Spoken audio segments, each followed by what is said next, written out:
Liverpool buka perjalanan mereka di Liga Champions musim ini dengan gaya yang bisa dibilang gak pernah bosen bikin drama. Lawan mereka, Atletico Madrid, timnya Diego Simeone yang biasanya terkenal bandel, disiplin, dan jarang banget bisa dipermalukan di level Eropa. Tapi kali ini Anfield jadi panggung penuh ledakan.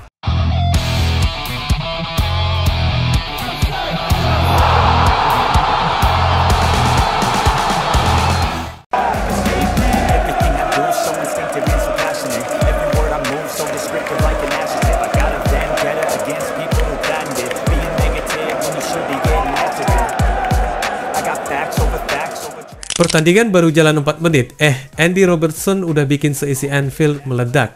Gila sih, itu gol bener-bener contoh awal yang sempurna buat ngerusak konsentrasi Atletico.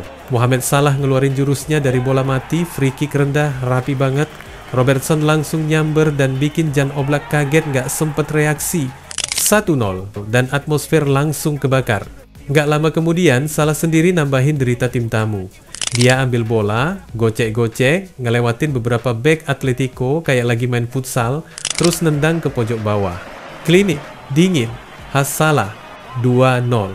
Dan banyak yang mikir, wah ini Atletico bakal jadi bulan-bulanan. Tapi ternyata nggak sesimpel itu teman-teman.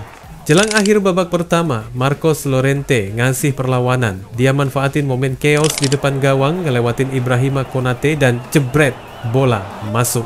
Skor jadi 2-1, bikin Simeone bisa sedikit senyum sinis. Terus di menit-menit akhir babak kedua, Llorente lagi-lagi muncul. Kali ini lewat tendangan voli keren banget, yang sempat kena badan Konate sebelum bikin Alisson ngeliat bola nyangkut di gawangnya. Boom, 2-2. Tapi Anfield tuh kayak punya hukum sendiri, selalu ada pertunjukan magic yang terlambat. Menit ke 92, saat orang-orang udah mikir, ya seri juga lumayan, Virgil van Dijk tiba-tiba muncul. Dari sepak pojoknya Dominik Szoboszlai, Van Dijk loncat tinggi kayak raksasa, sundul bola dan gol. Stadion pecah, Simeone melongo, Liverpool ketawa puas.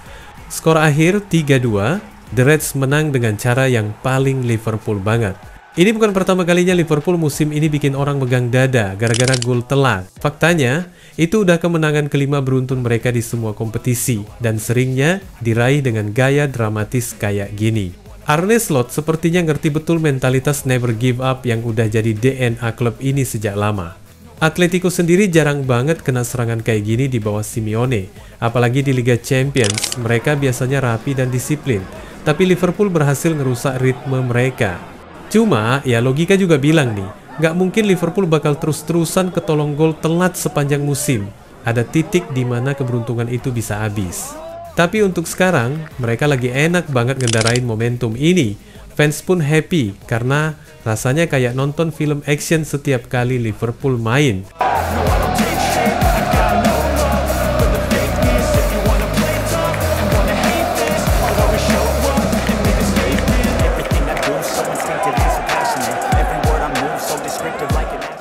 Nah, bagian yang paling ditunggu orang sebenarnya debutnya Alexander Isak.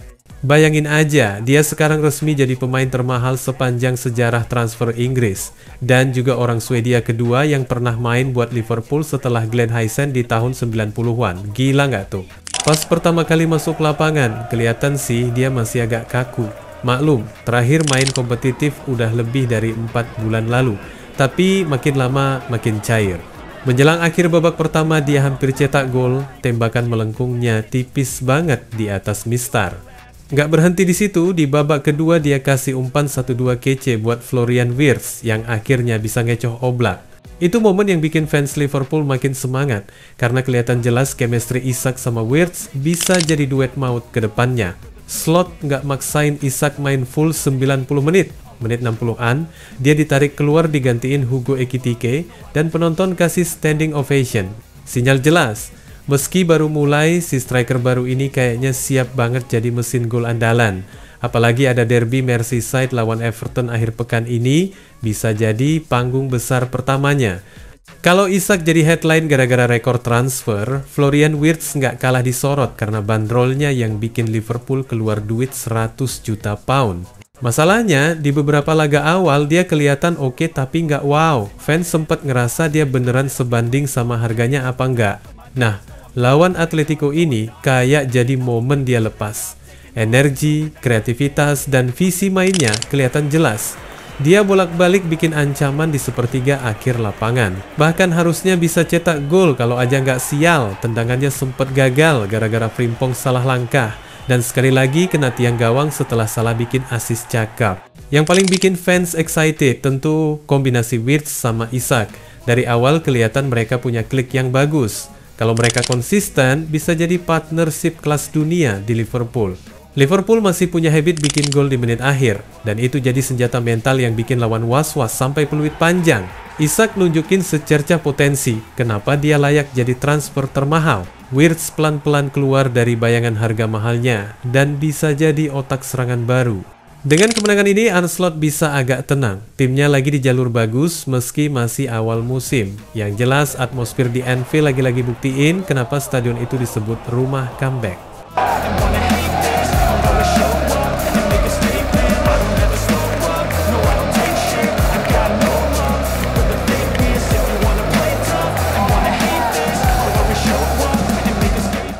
Teman-teman, kalau lo lihat scoreboard doang, mungkin kelihatannya pertandingan ini imbang-imbang aja. Skornya tipis, 3-2, kayak dua tim saling adu serangan. Tapi kalau ngintip data, kelihatan jelas siapa yang benar-benar ngontrol jalannya laga. Liverpool.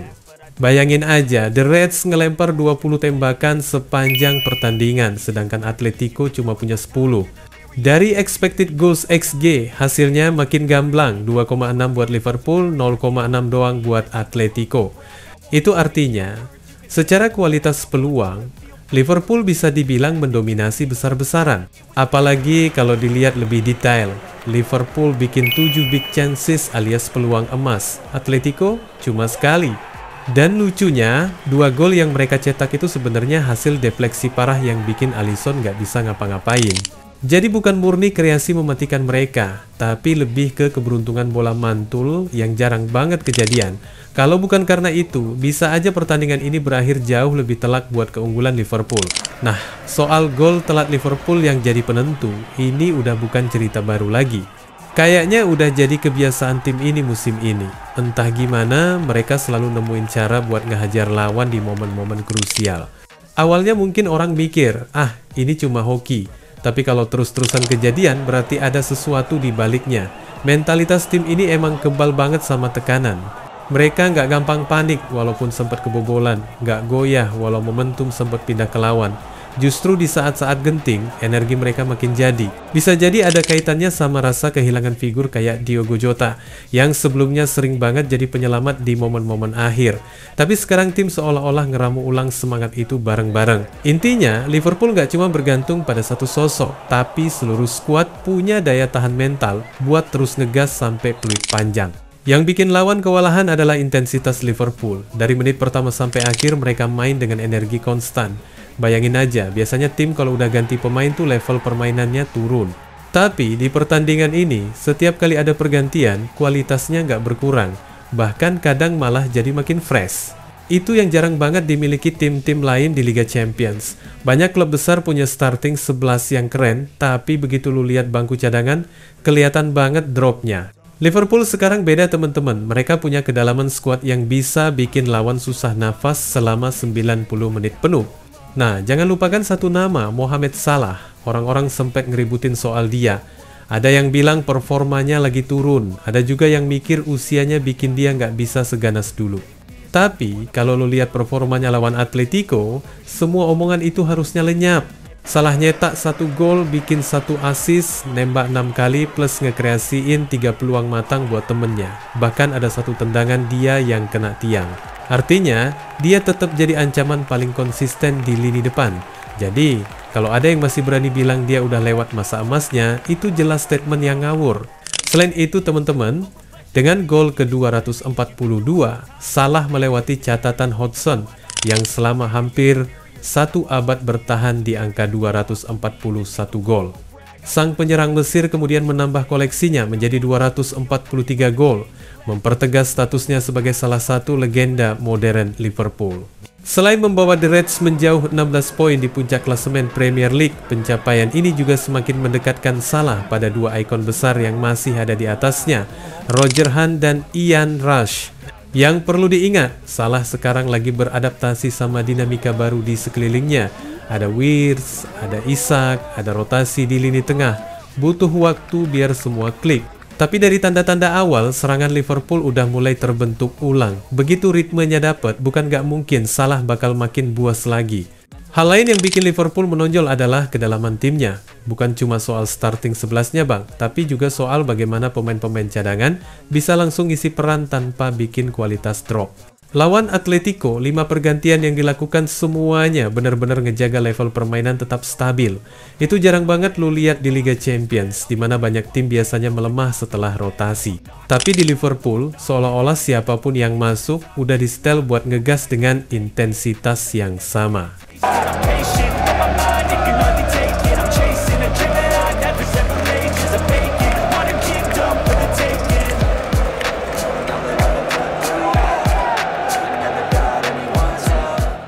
Liverpool, modalnya jelas mantap. 5 kemenangan beruntun plus kemenangan dramatis lawan Atletico bikin semangat mereka lagi on fire. Pertanyaan tinggal, selanjutnya ngelawan Everton di Liga Premier dan Galatasaray di Liga Champions. Dari segi taktik, Everton kemungkinan bakal parkir bus, nunggu momen counter. Tapi yang jadi PR buat mereka adalah konsistensi Liverpool di menit akhir. Mereka bisa aja nahan 80 menit, tapi kalau konsentrasi drop dikit, Liverpool langsung sikat. Jadi kuncinya kesabaran, intensitas, dan jangan kasih Anfield alasan buat meledak. Kalau gua harus prediksi, Liverpool tetap favorit berat. Tapi derby selalu punya cerita aneh. Bisa tegang, bisa chaos, bisa penuh kartu. Yang jelas, kalau The Reds menang, itu bukan cuma 3 poin. Itu statement kalau mereka benar-benar siap nguasain kota. Nah, bagaimana dengan Galatasaray? Tim ini sendiri bukan tim sembarangan. Mereka punya skuad solid, kombinasi pemain lokal yang penuh semangat dan bintang asing yang bisa ngasih kejutan. Mereka juga tahu betul gimana caranya bikin atmosfer stadion jadi senjata tambahan. Jadi Liverpool harus siap nggak cuma dari segi fisik tapi juga mental. Liverpool nggak bisa kebawa ritme liar yang biasanya dicari Galatasaray. Slot harus pastiin lini tengahnya solid, jangan gampang kehilangan bola. Karena begitu kehilangan, Galatasaray bisa langsung lepasin serangan balik dengan kecepatan tinggi. Nama-nama kayak Wirtz dan Szoboszlai bakal jadi vital. Mereka harus bisa jadi otak permainan yang bikin Liverpool tetap tenang walaupun atmosfer stadion panas. Salah? Dia pasti bakal jadi target teriakan fans lawan, tapi biasanya pemain kayak dia justru makin tajam kalau ditekan. Laga ini juga bakal jadi ujian buat lini belakang Liverpool. Lawan Atletico kemarin, mereka kebobolan 2 gol defleksi, yang nunjukin kadang mereka masih rentan kalau ada chaos di kotak penalti. Di Istanbul, mereka harus jauh lebih disiplin. Van Dijk bakal punya peran besar sebagai pemimpin, ngeredam tekanan, dan bikin tim gak gampang panik. Kalau berhasil curi poin penuh di sini, Liverpool langsung bisa berdiri gagah di grup. Itu artinya mereka punya kontrol penuh atas nasib sendiri. Tapi bahkan hasil seri pun udah lumayan selama mereka bisa tetap stabil di pertandingan-pertandingan berikutnya. Pertandingan lawan Atletico udah jadi bukti betapa Liverpool sekarang punya kombinasi maut antara kualitas permainan, mentalitas baja, dan kedalaman skuad. Tapi ujian sebenarnya belum selesai. Derby Merseyside dan tandang ke Istanbul bakal nentuin apakah mereka bisa konsisten di level tertinggi. Kalau mereka terus main dengan energi tanpa henti, dengan otak kreatif Wirtz, ketajaman Salah, dan tambahan daya ledak Isak, nggak ada alasan buat nggak optimis. Dengan kemenangan ini, Liverpool nggak cuma dapat 3 poin, mereka juga berhasil narik napas lebih lega buat laga-laga selanjutnya di fase grup. Jadwal ke depan lumayan gila, ada away ke Galatasaray yang selalu terkenal angker, plus tandang ke Frankfurt yang juga nggak bisa diremehin. Kalau aja mereka seri lawan Atletico, tekanan buat partai-partai itu bakal jauh lebih berat. Tapi sekarang, posisi mereka udah lebih nyaman. Nggak berarti bisa santai, tapi setidaknya ada buffer buat ngatur energi. Dan kayak biasanya, setelah pertandingan dramatis kayak gini, fans Liverpool keluar dari Anfield dengan senyum puas. Buat mereka, ini bukan cuma soal menang. Ini soal pengalaman nonton momen spesial lagi di stadion yang penuh sejarah. Mereka pulang dengan perasaan, gila, gue beruntung banget bisa ada di sana, nonton gol telat Van Dijk, ngerasain Anfield pecah. Dan perasaan itu priceless, teman-teman. Karena kayaknya setiap musim selalu aja ada momen baru yang bikin stadion itu terasa hidup. Kalau dirangkum, kemenangan lawan Atletico ini nunjukin dua hal besar tentang Liverpool versi sekarang. Pertama, kualitas teknis mereka bener-bener udah di level top. Statistik, kreasi peluang, kontrol permainan, semuanya nunjukin kalau mereka emang lebih unggul. Kedua, mentalitas mereka luar biasa. Bisa tetap tenang, bisa tetap ngegas, bahkan di menit-menit kritis. Kombinasi kualitas ditambah mentalitas itu yang bikin mereka beda dari kebanyakan tim lain di Liga Champions. Dan dengan kedalaman skuad yang makin solid, bisa aja musim ini jadi perjalanan panjang yang penuh cerita besar buat mereka. Mbak Dewi emang sayang sama Bang Ipul, beliin tronton buat ngusir para saingan. Emang gak kebayang semangat Liverpool? Penonton jantungan malah ngasih kemenangan. Wassalamualaikum warahmatullahi wabarakatuh.